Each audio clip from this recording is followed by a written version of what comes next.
Another way in which we can transgress the first commandment, which we're called to love God with our whole being, is against the virtue of charity. Charity, which means supernatural love. The first encyclical of Pope Benedict XVI was God is Love. And in this he mentions many biblical passages. One biblical passage, which is a classic passage that exemplifies love, fraternal charity, is Matthew chapter 25. It's the parable of the Last Judgment, where Jesus says the king will separate the sheep from the goats. The goats will be on the left, the sheep will be on the right.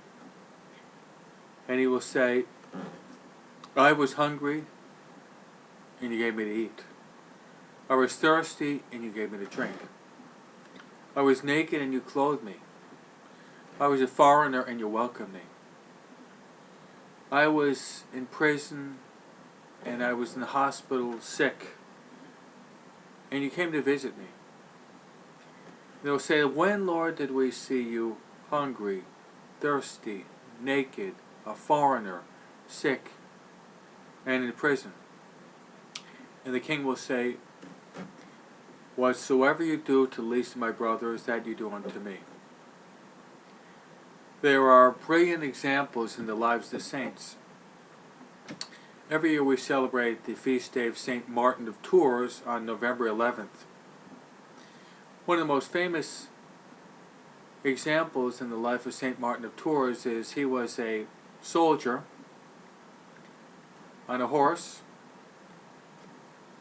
late at night, and he was a catechumen, which means he was studying to become a Catholic. And as he looked down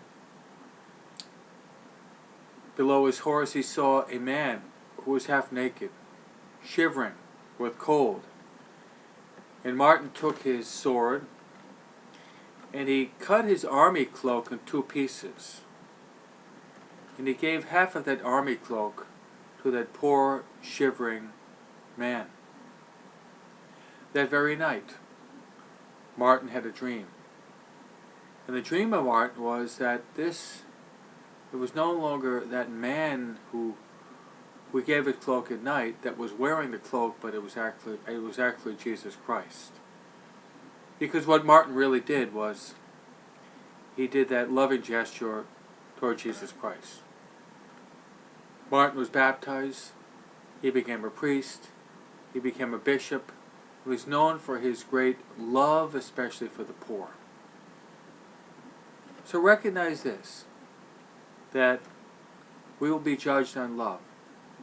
And the first commandment also commands us to love God as well as to love our neighbor.